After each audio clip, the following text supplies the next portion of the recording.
Good morning, everybody. I'm Christine Jacobs, and I'm the Executive Director of Represent PA. We are the PAC in Pennsylvania. We work statewide, and we support Democratic progressive women running for the state legislature. And why Democratic progressive women? Because Pennsylvania is a mess. And we have a firm belief as a PAC that we need to elect people who don't just want to be somebody. We want to elect legislators who want to do something.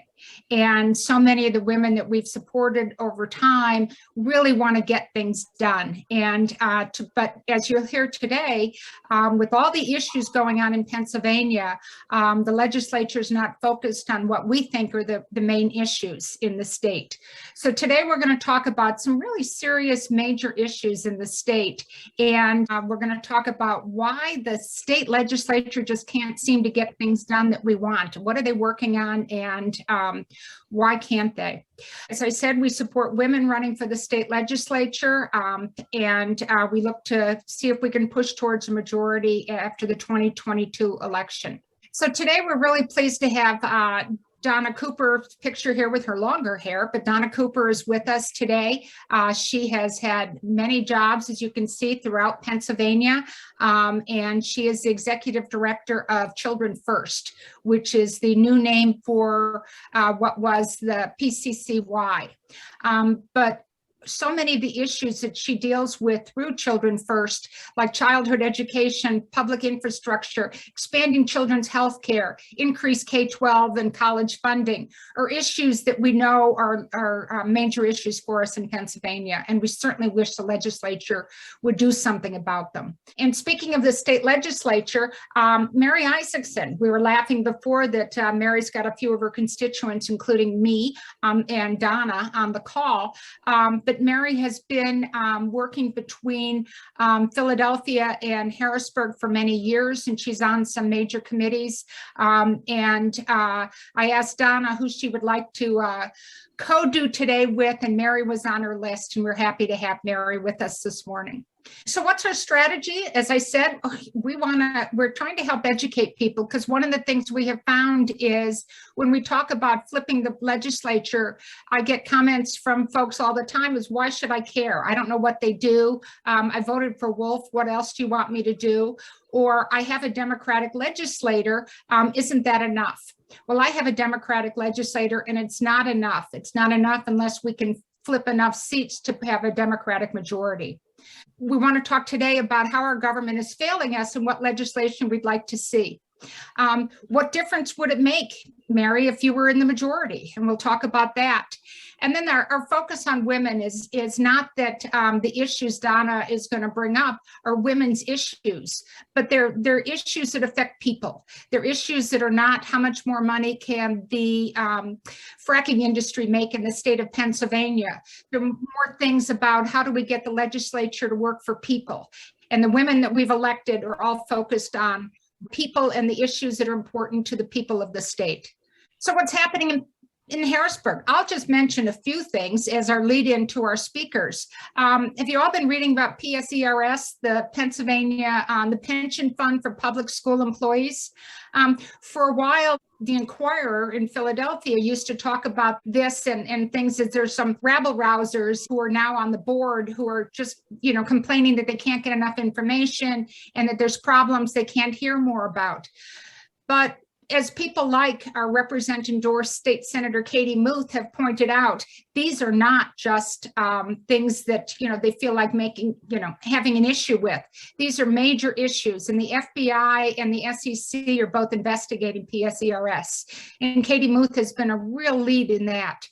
And as many of you know, 3.5 years ago in the 2018 election, we were an early supporter of Katie Muth's. Katie is she's got speaking of gerrymandered districts, a strange district in between Chester and Montgomery County, and a little bit of Berks. And we're looking forward to supporting Katie's reelection campaign because she's somebody who wants to do something.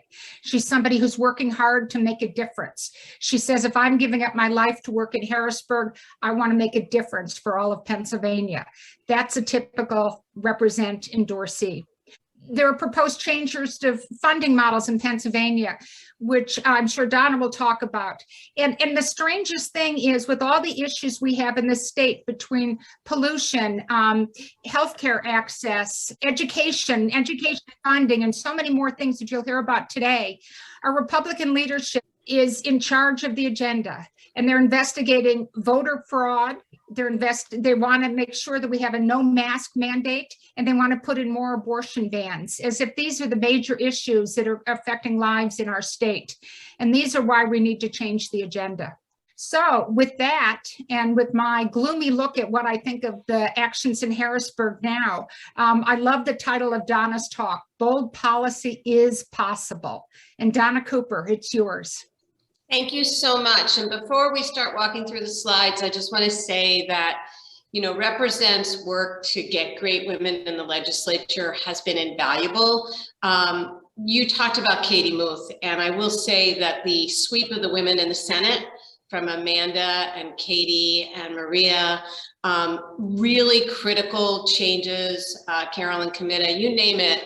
These women who have now joined the ranks with Judy Schwenk in the Senate are really changing the dynamic in the Democratic caucus. And I want to say, obviously, we're a nonpartisan organization, but in my experience, having spent now about 20 years trying to affect policy in Harrisburg, we need those kinds of single-minded Democrats who will not be influenced by big money to really drive change in Harrisburg. So even when it comes to fracking, when it comes to public education, when it comes to healthcare policy, there are very deep-pocketed interests that have made their way into the Democratic caucus, and the work of Represent to get independent women who will not be bought is really the critical strategy that's needed for Pennsylvania to really break away from these reactionary policies and put kids and families and people first.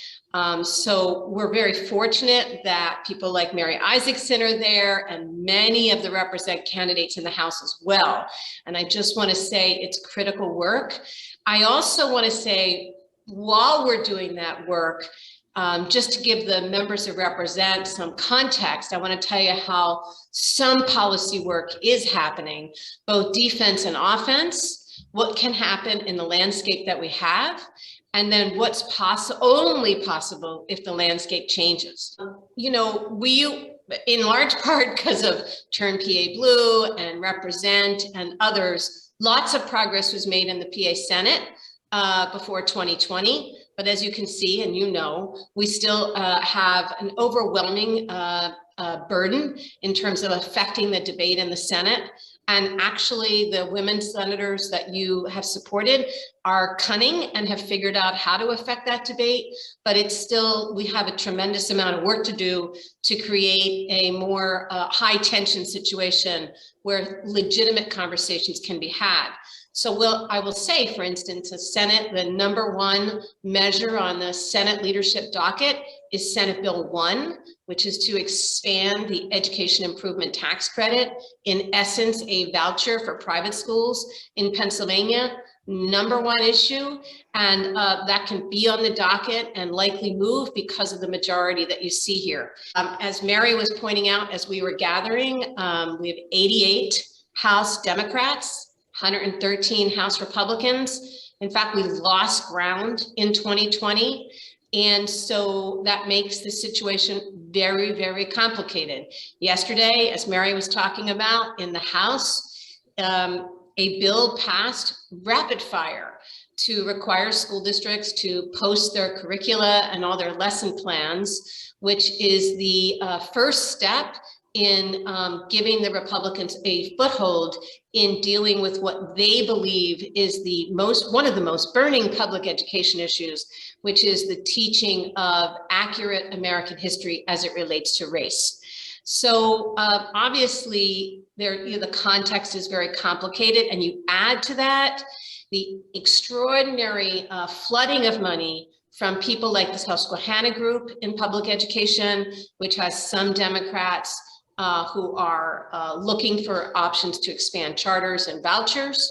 And you add to that the fracking dollars, and some Democrats looking to slow down on environmental regulation. And it makes the case to really think strategically about how we move things forward. So I do want to say, I look at things a little bit different than probably Mary does, because what I do is I avoid listening to floor debate and committee debate, because it makes my head explode.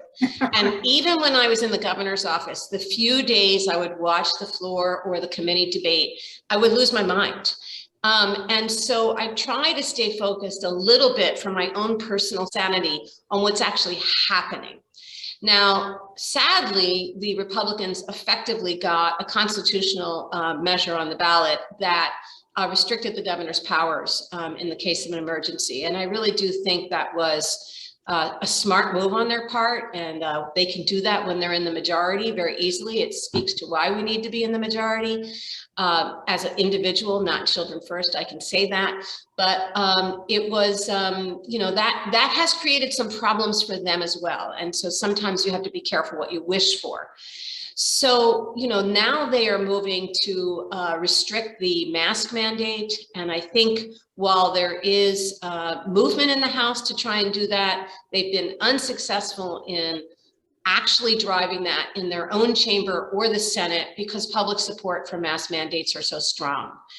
They have also been attempting to talk about restricting vote by mail and drop boxes, but they've yet to be able to move it. And that's because even in rural Pennsylvania, these measures are very popular. There are also strong union relationships in the Republican caucus, especially with the teachers union, and as you know, with some of the building trades, and that has restricted some of their movement to get the voucher bills through the chambers. They've moved things in one chamber or another. I call EITC voucher bills. But there's been some special interests that have made that complicated for them. In addition, their efforts to expand charters, which, as you know, drain money from public schools, especially cyber charters, have been unable to move forward because the footprint of communities where this expansion is proposed is too small to really rally their own caucus. Many of the Republicans that the leaders have leaned on to vote for expansions in charters don't have any charters in their districts. Their school districts are against them. And so they've been frustrated in their own efforts. And in spite of the fact that the Susquehanna Group has dumped millions and millions of dollars into charter expansion efforts, they have failed over and over again. Now, we're going to have to see what happens on abortion. I think that the House and Senate Republicans realize that the more they push on abortion, the more they will lose the 12 remaining House Republicans and 2 Senate Republicans. They might decide that that's worth it to them because they might think they'll pick up Western PA folks. But I think it's a calculus that's going to be complicated for them. And then, as I said yesterday, they passed critical race theory bill that was a vehicle for them to begin to pedal into this work. And maybe that'll be a test. Those bills have passed, I think, in about 23 states already. They've passed 1 chamber. So, but I do think that if you don't watch a debate, but you watch the actual action, they're doing a lot of activity to throw red meat at their base. But in fact, they've been stymied at actually getting a lot of what they say they want to do done. Here's something that will not be solved without a deeper change, however, and that is the school funding crisis in Pennsylvania. And what this shows is that the red areas of the state are places that have depopulated since 1991. And that's when we departed from our historic school funding formula. So think about where the leaders in the Senate are from. Senator Jake Corman in Center County. Now that's the yellow in the middle. That's part of his district. But the rest of his district has depopulated. Some of his school districts have lost half of their students. And I don't know where these families are going. Some of them might be going southeast, southwest, or leaving Pennsylvania.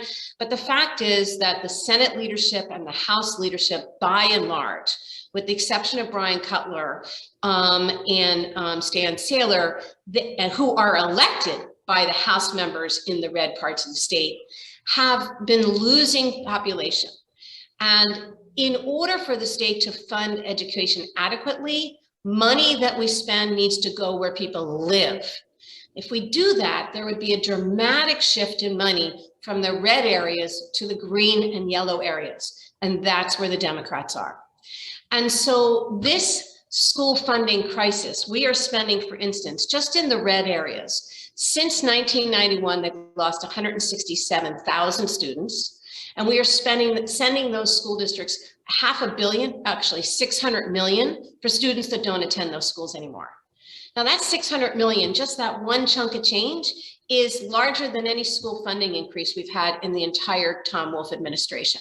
So it's a lot of money when it comes down to the schools. And it wouldn't be enough to fund the students down here because the growth in the green areas has been way more dramatic than the loss of the students in the red areas. But the red areas represent 80% of the House. They represent about 65% of the Senate. And those are majority districts. And so this school funding crisis, while we are in court, right, and the court case starts on November 12th, this is what's being litigated. And what we're litigating here is the fact that the political environment in Pennsylvania has made it impossible for the state to live up to its constitutional obligation to provide a thorough and efficient school funding system. And so I just want to point out that represents work and the work to elect people from the growing parts of the state, I'll say it that way as a nonpartisan organization, is essential to solving the school funding crisis in Pennsylvania. Nothing short of that is possible without this effort. And I will say, when it comes to the issues of women who are on the lowest rung in the labor market, as you know, this she session where women have been pushed out of the labor market or can't go back in because of the economic pressures that happened in COVID and the expense of childcare. Those labor market changes are not going to happen without deep legislative changes. And when we get those, we begin to cure child poverty. $7.25 is a poverty wage. And there are single mothers raising their children on poverty wage all over Pennsylvania.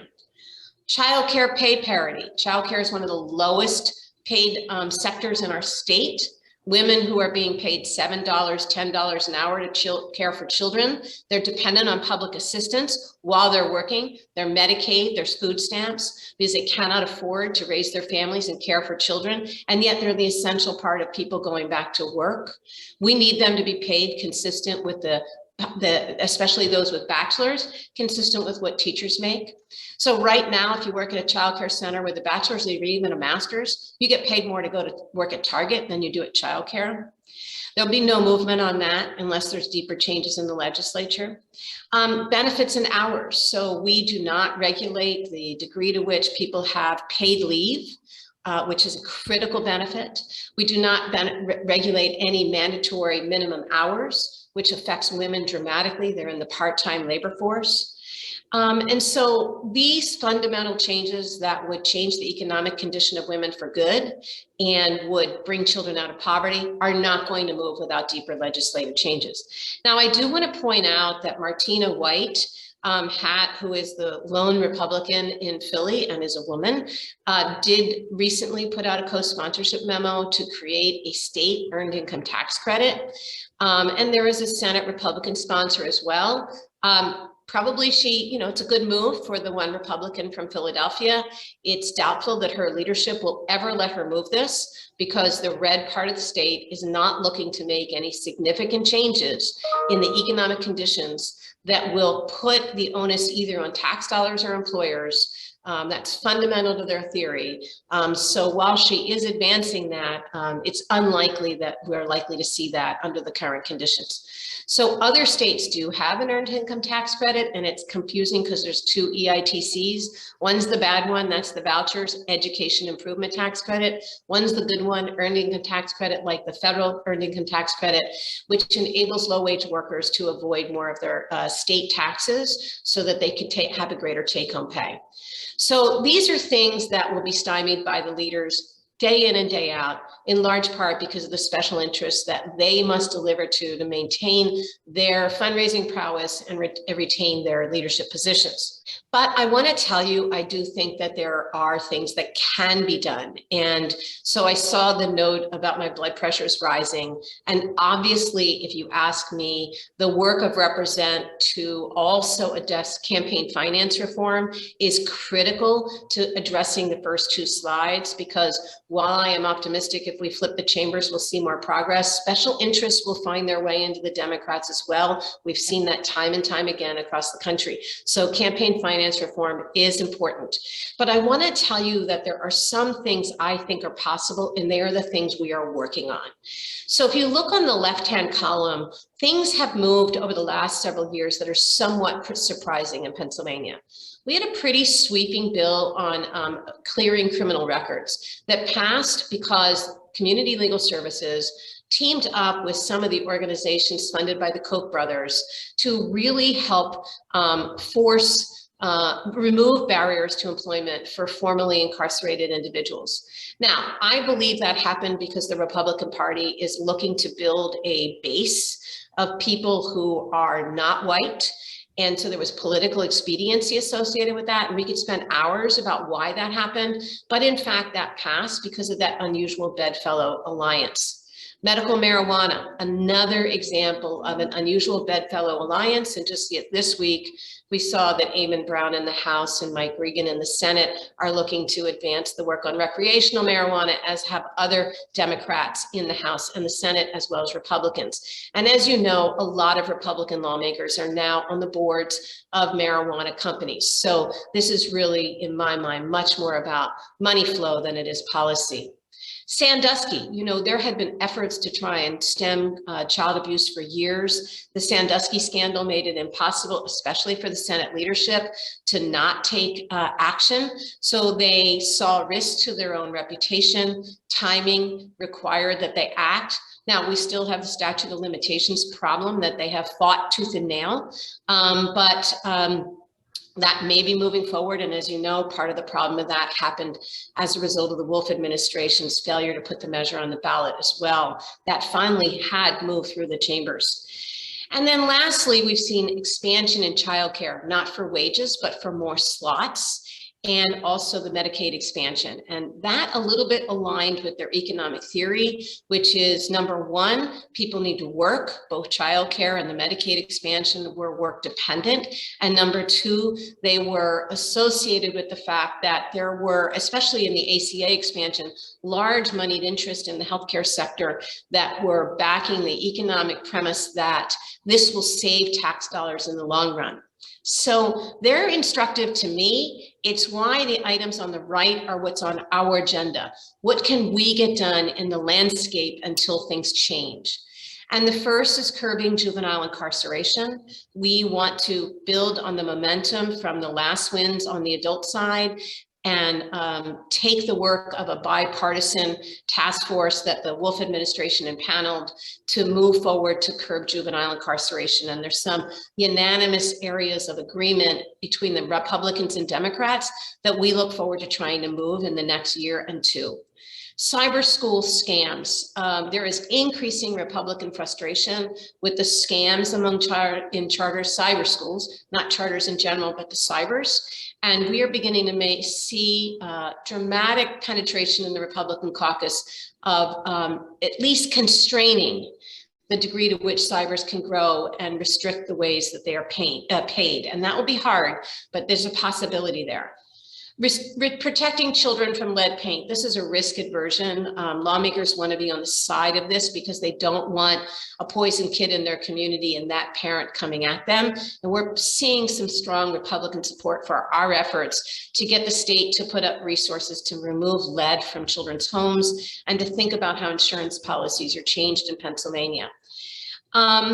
Pre-K and childcare. This is an area where we've made dramatic progress with the Republicans, and we can count on the Democrats, and we do not take that for granted. But we have worked very hard to make childcare, high-quality childcare, and pre-K issues that Republicans can see themselves supporting, because it helps people go to work and it helps children start school ready to learn. And so we've continued to make progress on that with dramatic increases that beat nearly every state in the country in both pre-K and childcare. Thankfully, the Democrats take it to the table, and thankfully the Republicans in this time still make that a win. And then the last where we think there's an opening is paid family leave. We think that there is a strategy to talk about paid family leave in a way that aligns with Republican economic theory, especially since so many large employers already offer paid family leave, that we believe that there's an opening here. And of course, this is critical. So the question is, will Build Back Better help on childcare and paid family leave? And the answer is yes, yes, yes.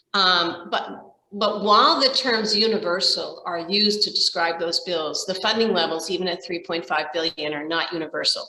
So we have also been working with Pennsylvania's congressional delegation to push, especially the Republicans, to support Build Back Better, whether it's the child care money, the child care tax credit becoming permanent, the pre-K money, and the paid family leave measures. If you ask me if I'm a betting person, I think what gets through the Senate of all of that is the child care money and maybe the pre-K.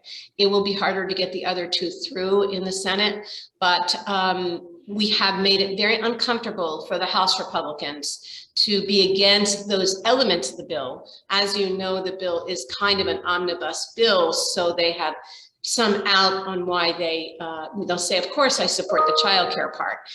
So we're still working to say, if you don't vote for the bill, you don't support childcare. But they're critical to this work, and it speaks to why the blue sweep in the Congress in Pennsylvania, in the inner ring suburbs between Susan Wild and Mary Gay and Madeline and Chrissy, and also having Dwight and Brendan there is so important. Because that majority in the House, you can see what happens, even though it's complicated to pass. It's a lot better to be having a debate about how to pass an infrastructure bill and a Build Back Better bill than mass mandate repeals, right? So it really does matter. So we think that there are ways we can move things forward, even in this crazy legislative environment. And these are the items that we are pushing very, very aggressively. That does not mean that we're giving up on school funding. We've made incremental progress. And as Mary knows, this year, we kind of hoisted the Republicans on their own petard. We advanced a proposal to put funding towards the 100 poorest school districts that were the lowest spending. And it turned out every Senate Republican has one of those districts, and 65% of the House Republicans have one of those districts. And so it made it very hard for them to weasel out of this proposal. And it was pretty astonishing to me. It was one of the days I did watch the legislative debate, the night that the budget was being passed. And Mary, I don't know about you, but I was flabbergasted at the number of Republicans who came to the rostrum to say that they supported Level Up, which is what the supplement was called. And it was a big chunk of change, $100 million for an extra hit on education on top of what the $200 million that they put on the table was a big chunk of change, 30% increase. And how many said, this doesn't go far enough? I have other districts that need money, which sort of, was like beautiful, and we can use that. And it was a little bit cynical as they were saying it, but it was the quote that we needed. And so there are ways that we're making progress on the most critical economic change for children, other than labor market changes, which is education. But what I think we can make the most bright line changes on are these areas during this legislative session. And, there are allies that we're working with across the state. We do not do any of this alone. We have statewide coalitions on every one of these areas, some with 100 organizations statewide, some with 15, but 15 very powerful organizations. And so The way that we do this work, I will close on, is that by and large in this time, while the Republicans are in control, Children First spends its time on building will among Republicans for our policy. So we work in the very hinterlands of the suburban region where the Republicans are seated. We work very closely with the Bucks County Republicans. And then we also build alliances across the state where we think that there's Republicans that we can bring on board.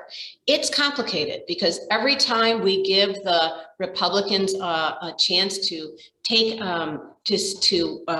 sort of get a win with us, we recognize that we're giving them some way to sort of, save their seat. So I will say we also have a C4 called Children Matter Action Fund. And that C4 is the hot seat for us.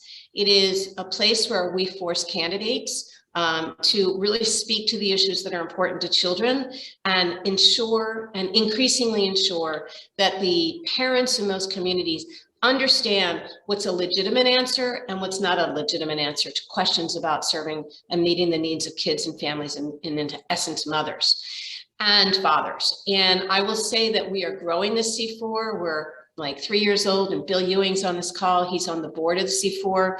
But you will see in this 2020 election some very aggressive work around childcare and voting. And we are pinning our hopes on some national money as well around public education and voting. And both of those are to force the conversation to be much more bright lined.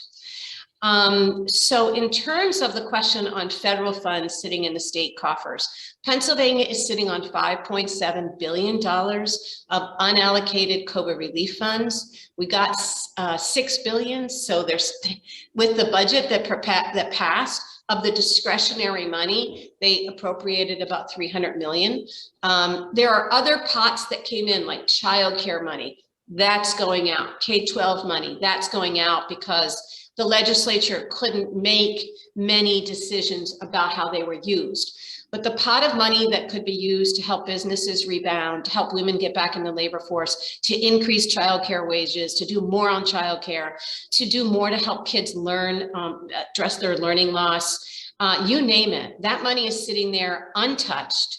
And the Republicans are doing everything they can to make sure that money is there for what they hope will be a Republican gubernatorial win and enable them not to be able to have to do a tax increase in the first couple of years of a subsequent gubernatorial administration. That is their plan. Their plan is to make sure we don't spend that money. And they have done an extraordinary job on their talking points. So have the Democrats. They're two completely different conversations. But with 88 House members and 28 Senate members, they control the table still. It will be very complicated to try and move that $5.7 billion into the urgent needs of Pennsylvania's economy and Pennsylvania's families. And there are lots of folks attempting to do that, and they're working very hard. But again, with such large margins, until that changes, it will be difficult. Many states are in the same situation, many. And Mary can speak to this actually much more astutely than I can. Well, Mary, I think she's throwing it off to you now. I was going to say, you've done a really good job on the policy side, and you stayed right in your parameters for being the nonprofit that you are. But I'm not a nonprofit, and I can speak all I want politically. And I will tell you that they care about taking that COVID money. And last week we tried to stop a bill where they wanted to hand out vouchers for private schools this school year so that kids who don't want to go, the parents don't like what their school's doing, they could get money to send their kid to a private school with public school funding. Thank God we were able to stop that. And by the way, if you're looking for somebody to go after, who I had to have a deep discussion with off microphone, was Rob McCurry, who came after Philadelphia County for trying to take care of our school district. He wants the money that Philadelphia got to go to private school vouchers. So there's another, he's a freshman from out in Allegheny County. So we can look for somebody, because I can talk political about that. Because if he's going to come from Allegheny, a freshman from Allegheny County is going to come after Philadelphia, well, we should be coming after him. And that's how I feel about that. And, you know, listening, Donna, you're so right about the investments we need to make into women and children for their advancement, to deal with child poverty, and to make sure that women have a good workplace, earn a decent living, are able to take care of themselves and not be dependent on somebody else to do so. But unfortunately, in the state legislature, we have a situation where the only time they care about a woman and a child is when the child is within the woman. And once the child's outside the woman, they don't care about taking care of the child or the woman. So that's the unfortunate state we're at. And thank God we have a governor and a veto-proof number so we can stop that. And it's going to be important to make sure that we do that next year in 2022 when the governor's mansion is up. Because if we ever lose that mansion, not only are we going to lose the public education fight, we're going to lose women's rights. So we got to work on doing that. But, you know, there's, unfortunately, the level up money was great. And we are definitely making investments where they need to go towards schools that have a high poverty level amongst them, but we need to do more. And I really hope that we have that a win in the Supreme Court on the Constitution Act, the question of funding public schools, because we certainly need to do that. And it's the environment in Harrisburg right now is very up in the air, and we just spent 3 weeks of doing absolutely nothing substantive, making no investments because they don't want to touch the COVID money except for vouchers, because they do want to hold on to it for what they see as a rainy day. I think it's raining now, but you know, that's what happens in 18 months into a pandemic. You know, certainly our hospital systems are, you know, needed everywhere. I mean, there's so many investments we could be making, and that's what the money was given to us for. So we need to change the dynamic. But right now we are at 88 in the House. Now that'll sustain a veto. So thank God we have the governor's mansion, but it's certainly not the 102 that we need to advance good legislation. We don't need to be having discussions. And look, the Democratic Party, and the only way we get to 102 is to have Democrats that, that we have a big tent for. We can't be purists. Because if we do that, then we're never getting to 102. You saw the map that Donna showed you. We need to get some of the, she used red for population loss, but those are also red seats. And we need to flip some of those blue to get to 102. So when I say we get to 102 and we can move good legislation, we can move legislation that helps women invest in children, and we can stop having a discussion about what we do about a child within a woman's body and her reproductive rights and what should be discussed in her doctor's office. We don't need to bring up that legislation.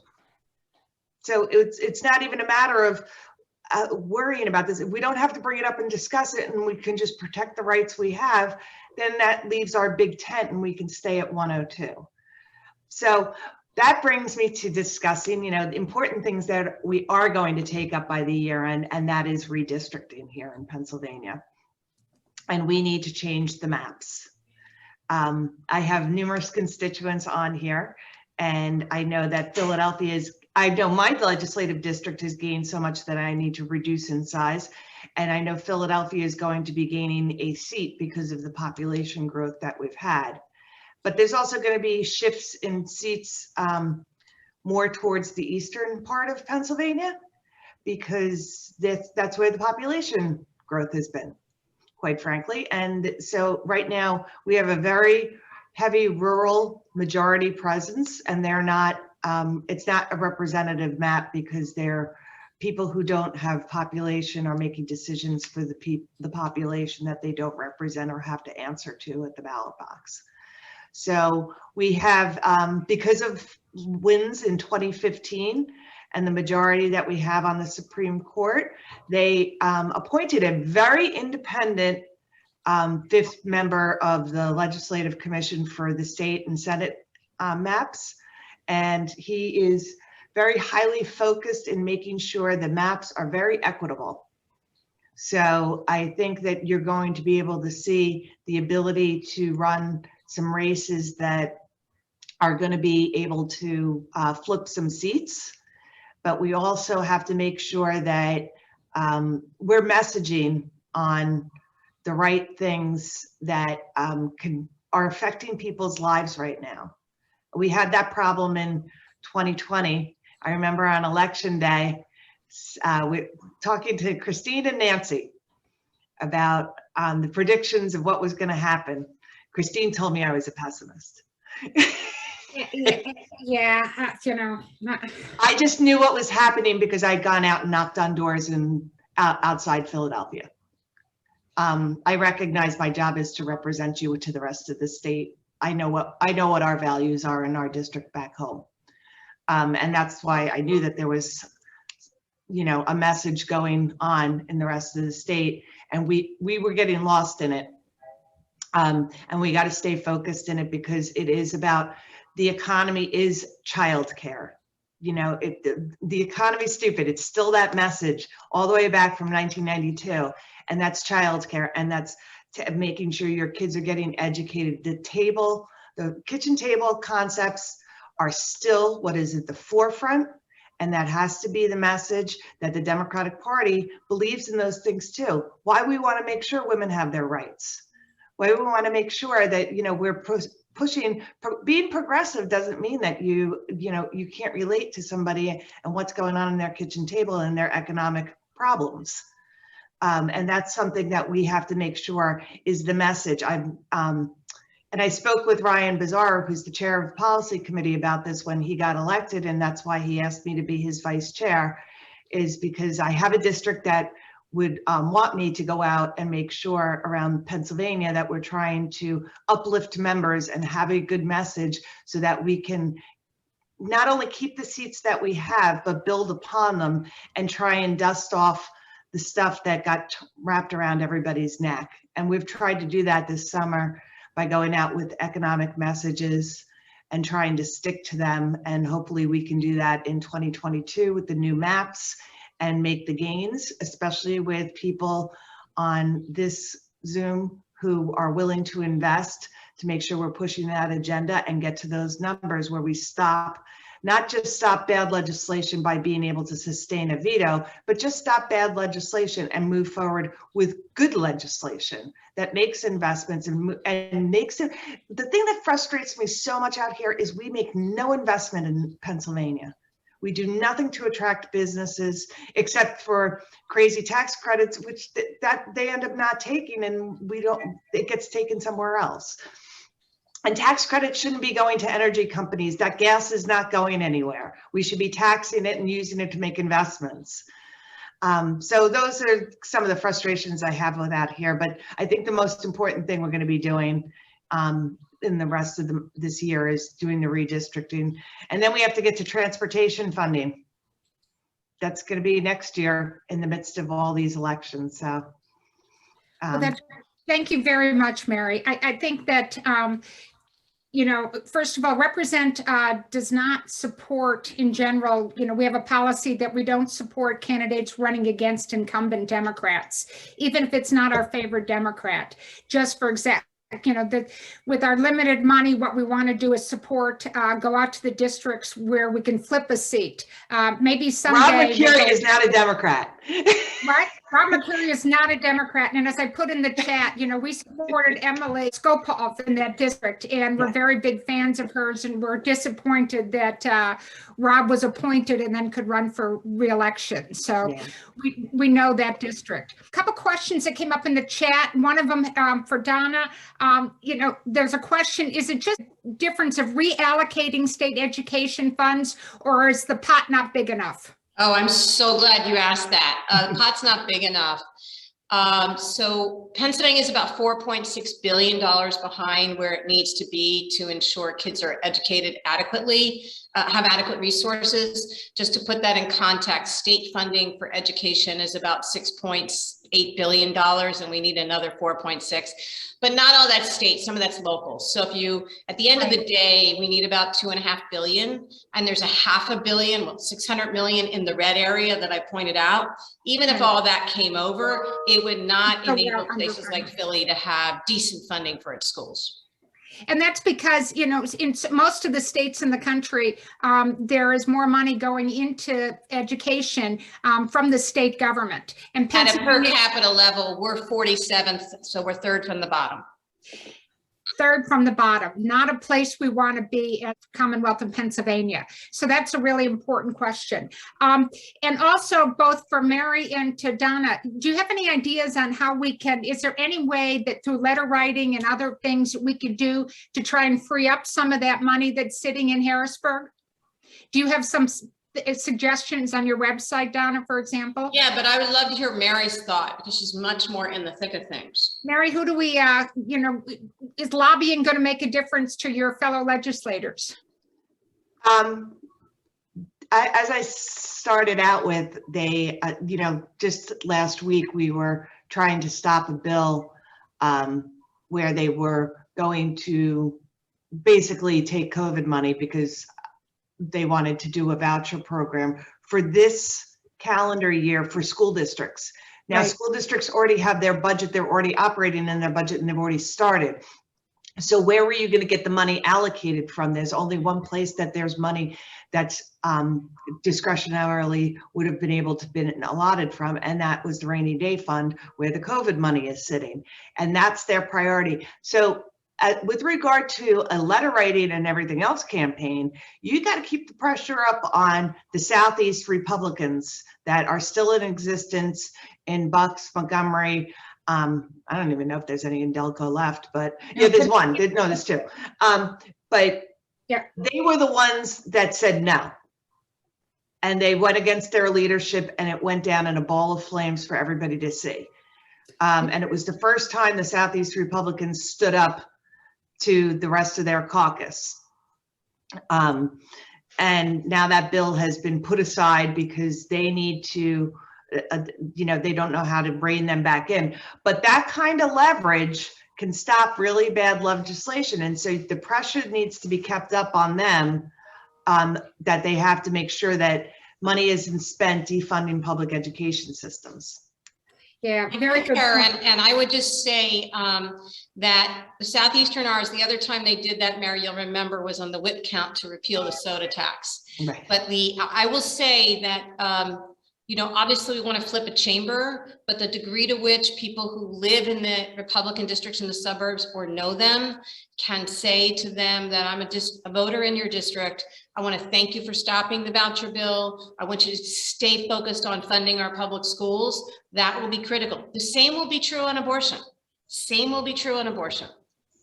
And the other thing that we have to make sure we're doing is the continued work of Represent and the continued work that, you know, Bucks has been a disappointment to us in terms of flipping seats and in terms of having had some great candidates, Jill Dennon, who was, you were Montgomery.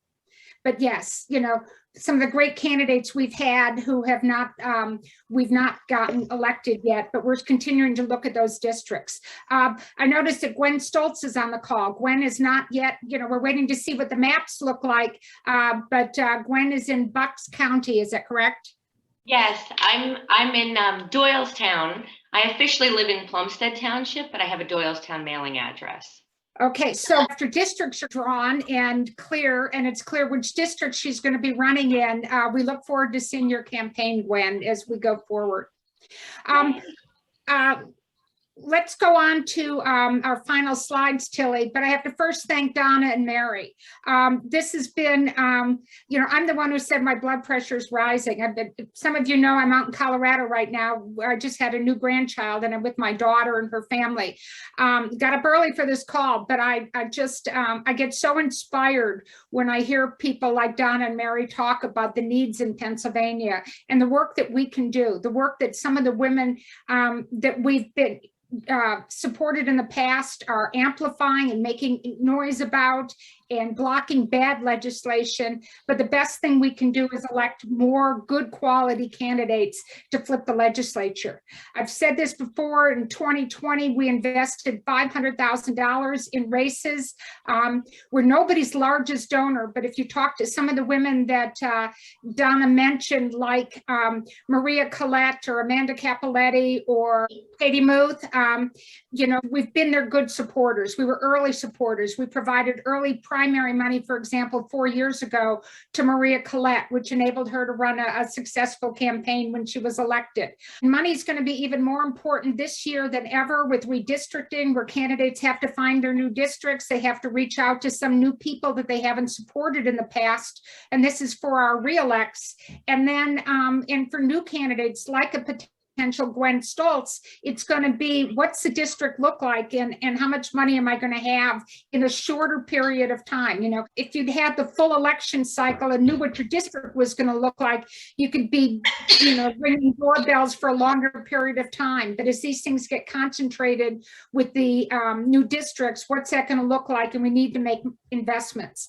And we need to be investing in people like, you know, this is Katie Muth's and Maria Collette's first re-election campaign, and Lindsey Williams' first re-election campaign in 2022. We want to make investments in their campaigns in this year to get them started. We're planning future briefings. Volunteer with us. Somebody asked a question in the chat about what's going on in their own county. Be sure and just email us at represent, and we'll tell you who our other donors are out in. I think that was Cumberland County. But we can tell you who our other donors and who our supporters are in those areas, so we can help you network. Or guess what? That's one of the things that women are really, really good at, is networking, talking to each other. What I've heard from a number of the women we've helped to elect in both the House and in the Senate is that they love the other women that they have there. They can go in and shut the door and say, do you know what that jerk is doing now? Do you know what legislation Rob McCurry is bringing up now? Do you know what's going on? And they can really support each other and support their efforts. And that's what's so vital about our work. And any other questions from people today? No, but I will say the one who wants to run against Barb Gleim or work against her out in Cumberland County, she can contact me, because since I'm out here in Dauphin County often. I think it was Wendy something. Did you hear that? We can put you in touch with Mary Isaacson. She'd love to know what you'd like to do out in Cumberland County. So thank you very much to everybody. Thank you for your participation. Thank you for your interest. Thank you for getting your, you know, juices flowing at this early time. And Donna Cooper, you're up for sainthood. I know you're getting some other award in Pennsylvania, but we really appreciate all that you've done for all of us. And we appreciate the battles that Mary is fighting for all of us. So thank you very much, everybody, and we'll see you soon.